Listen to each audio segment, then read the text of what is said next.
You ever notice how your whole life can tilt sideways before you've even finished your first cup of coffee? Yeah, that's pretty much how this story begins. 9:07 a.m. Sharp. Saturday. I'm still half awake just trying to slice a mango in peace when here comes Marlene Withers, sequin sun hat, clipboard attitude like she owns the Atlantic, marching up on my porch, demanding, not asking, demanding that I surrender my cabin for her sacred annual brunch. And not in some vague, polite, neighborly way either. She's barking orders at people I don't know, telling them to get the chafing dishes up here, yelling about mimosas like I'm the unpaid doorman for her private resort. I blink at her, trying to figure out if I've slipped into some HOA-themed episode of The Twilight Zone, and that's when it hits me. She doesn't even know I bought this place 3 months ago. Still thinks I'm the old owner, bless her heart. So I say it. No. Not loud, not rude, just no. And you'd think I'd slapped her with a smoked salmon. She freezes mouth open, then spits out something about tradition, community, the chef, social unity, whatever. I'm still in my sleep shirt, barefoot, watching the tide, but now apparently I'm also the villain of the South Tide Dunes Homeowners Association. Within a minute, she's purple, yelling that I'll regret this, dialing her phone on speaker like she's ordering an airstrike. And I'm not even kidding, a drone shows up. An actual drone buzzing over my porch with a GoPro filming me in my pajamas, probably for HOA evidence archives. See, people think living at the beach is all sand and sangria seagulls and serenity. But conflict doesn't melt just because you can see the ocean. It just wears pastel and smells like coconut lotion. Marlene's the queen bee here, and the HOA is her hive. I'd barely gotten my suitcases open when the notes started appearing, caps locked.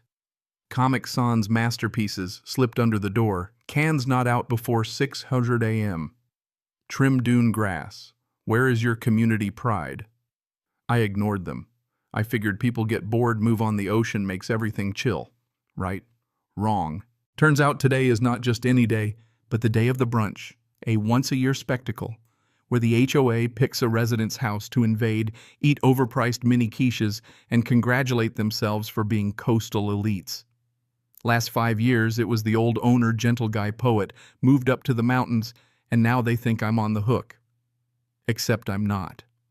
My polite mango-stained, no, apparently undid 5 years of Marlene's social calendar, and the fallout comes fast. By noon, I'm enemy number 1 in the HOA group chat.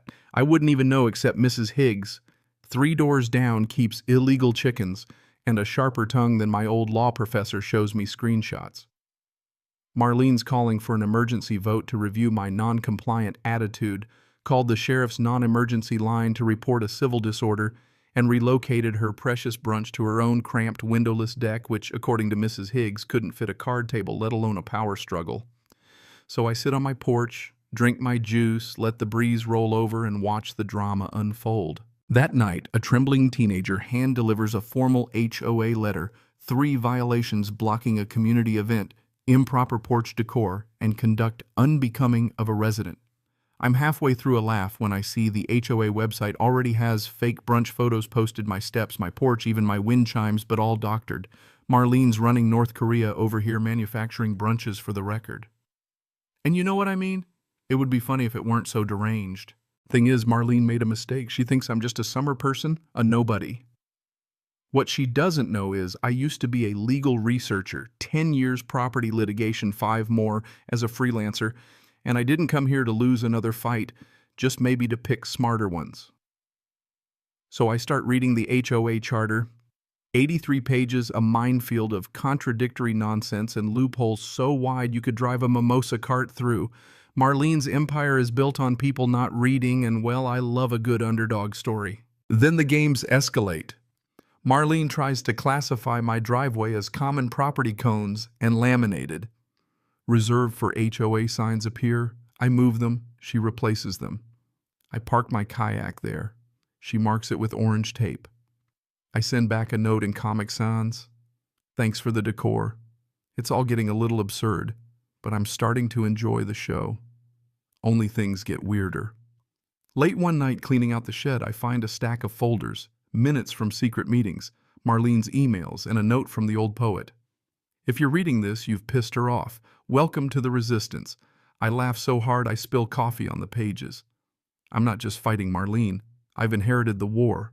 The next day, two guys in matching polos show up, poking around my garden, snapping pics of my air conditioner, muttering about fence posts. Turns out they're Marlene's nephews laid off from a crypto startup, now promoted to Community Property Integrity Squad. They leave a list of violations, unapproved furniture, invasive plant species, and most bizarre, a photo of a dead seagull on my doormat, which, trust me, was not there. I realize Marlene's faking evidence, now staging crime scenes like she's auditioning for Law & Order Beachfront Unit. But I've got cameras now tucked into the mermaid statue, the crab planter, even an aloe vera pot. Footage rolls in of her nephews tripping into my lavender bushes at midnight, whispering like failed spies. I start uploading clips online. HOA agents infiltrate beachfront property, and the internet eats it up. Comments roll in. Release the seagull footage. A beach paper does a cartoon, a seagull in a judge's wig scroll reading "Violation Bad Vibes." Marlene's losing control. She tries a gag order at the next board meeting, accuses everyone of collusion, and revokes snack privileges when someone asks what's actually going on. And just when it looks like she's ready to implode, I get a visit from Frank Halbert. The retired HOA president lives up on North Ridge where the rules can't reach.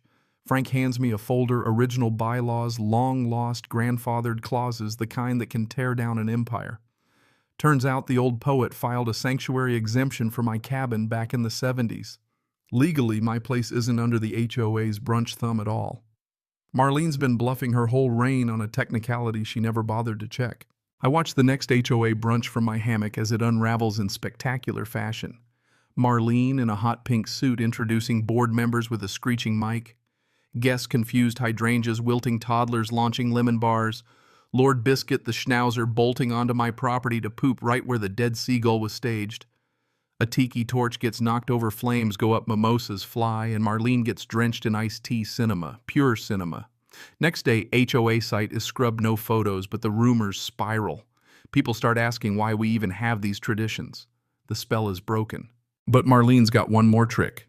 Shows up with banana bread, fake smile, apologizing for confusion, fishing for a compromise. Would I at least host next year's brunch? Just the drinks, maybe a mention in the newsletter. I thank her for the banana bread, say it'll look great in the compost, and close the door. That night, reviewing my porch cam, I spot one of her nephews sneaking around the shed planting something. Next morning, I find a manila envelope, fabricated violations, noise complaints, a list of illicit marine containers. I don't even own a boat. It's an attempt to trigger the HOA's morality clause and get me expelled. So I go on the offensive. Meet Frank for coffee. He brings the original artist letter that made this cabin a sanctuary legally exempt. I send copies to every board member, certified mail, just in time for the next big HOA meeting. When Marlene tries to grandstand, I lay out the exemption, the documentation, the photos. For the first time, she's speechless.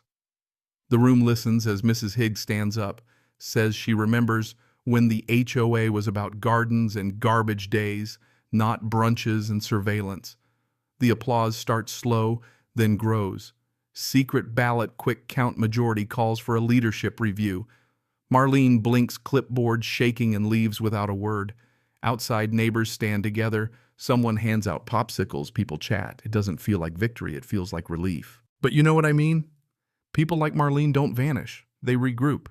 A few days of peace, then, an anonymous flash drive arrives, video evidence of Marlene plotting to rig ballots, delete records, coach her nephew to falsify documents. I make copies, hand them to Frank, Mrs. Higgs, the treasurer.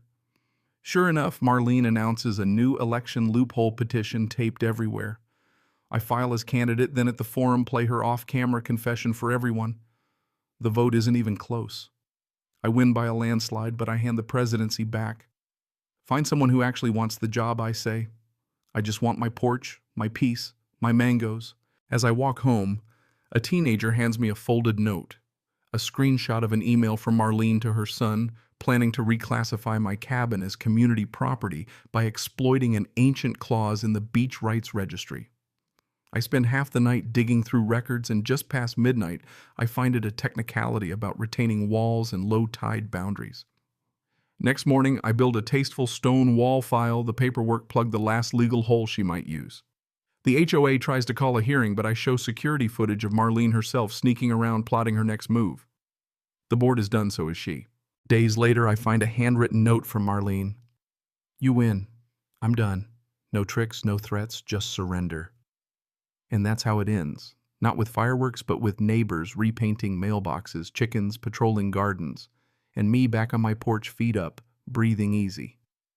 Maybe the real win isn't about beating the HOA queen or exposing the secrets or even getting my porch back. Maybe it's about knowing when to say no and letting that be enough. So now it's your turn. Where do you draw the line? Who decides what's right? What's neighborly? What's just power in a sun hat? Tell me, if this was your porch, your battle, what would you have done? I'm dying to hear where you land on the whole justice tradition and HOA drama debate. Let's see what side of the fence you're on.